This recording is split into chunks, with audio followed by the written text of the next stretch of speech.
Secretary Davin, good afternoon. Thank you for being here today. I wanted to follow up on tax credit programs. There was a February 2020 article from Spotlight PA that discussed results of an IFO review of tax credit programs managed by your department. And the article noted that the IFO found job creation numbers were reported by the companies receiving the credits and were not checked by DCED.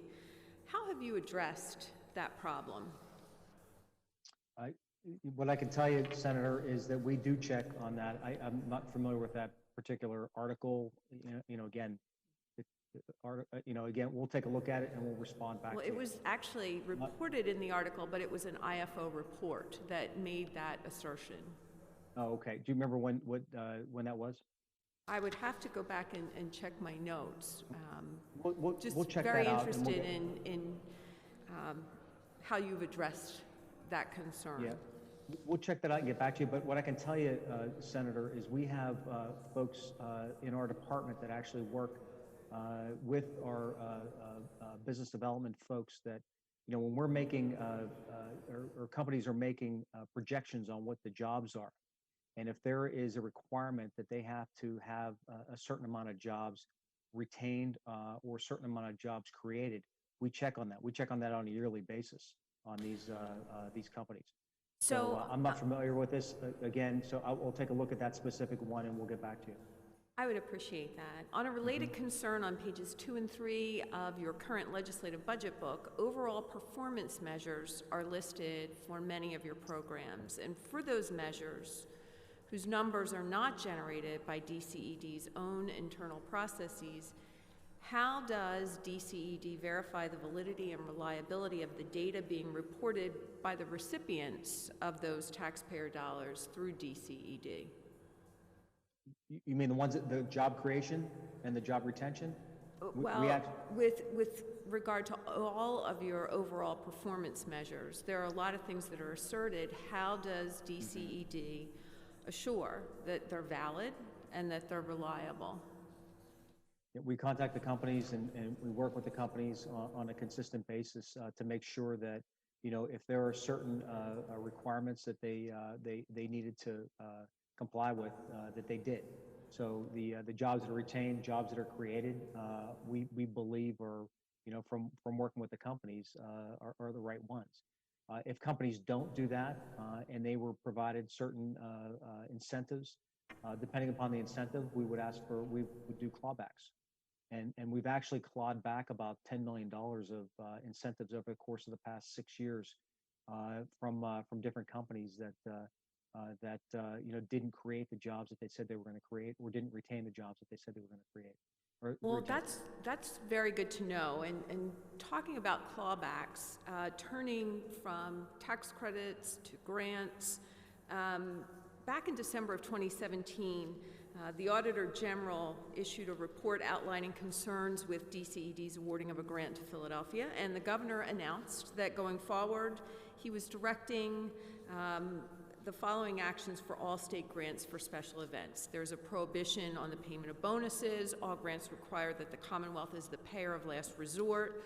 Surplus grant funds would be referred to the Commonwealth, and any surplus privately raised funds had to be used to pay back the Commonwealth for grant funds up to the full amount of the grant. And the governor further directed that all major grants, subgrants, contracts, subcontracts, other agreements for construction, production, machinery, equipment, services, etc., are competitively bid, and closeout audits would enhance the scrutiny of all aspects of compliance. So now, 3 years later, I'm hoping that you can share knowledge of all of these directives having been fully incorporated into the written guidance for awarding of special event grants at DCED. Has that happened? Yeah, we'll take a look at that, Senator, and we'll get back to you. Okay, I would appreciate that.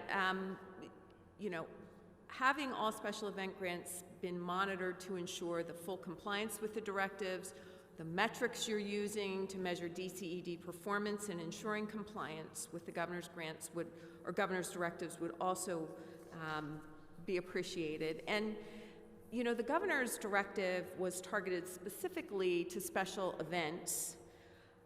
I guess My biggest question to you today would be, would you in principle support the extension of these types of taxpayer protections to all grants that your department administers?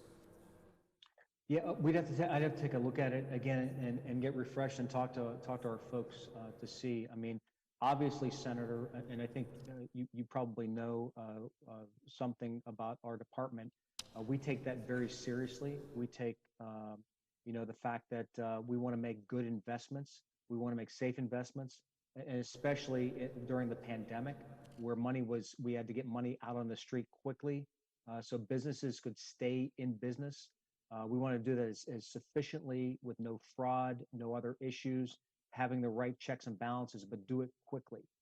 So we'll continue to do that, and we'll take a look at that. I'll talk to my folks, and we will certainly respond to your specific question.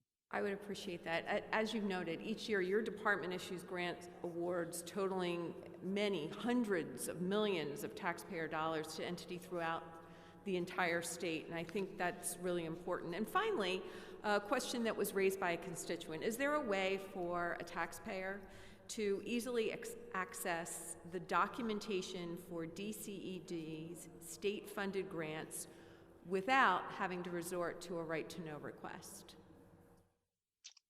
What specific I mean, there are a number of things that are on our website. Is it something that they couldn't find on our website? Is it a grant document?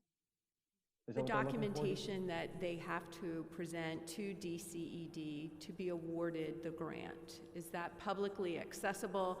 You know, we have PennWatch, we have a lot of, the former treasurer made our bank accounts very accessible to the public. What types of information are you providing to the citizens of Pennsylvania with regard to the documentation for grant awards?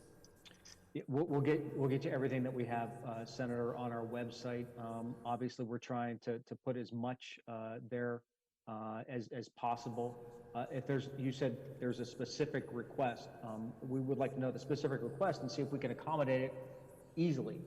But we would love to be able to put as much. I mean, we try to put as much as we can on our websites, on our particular website, so that people know what what the tax dollars are going through. But if you could be a little more specific on that particular request, and then on our side, we'll take a look and see what we have on our on our website, and we'll respond to that. Very good. Thank you, Mr. Secretary. Mr. Chairman, thank you. Thank you, Senator Phillips.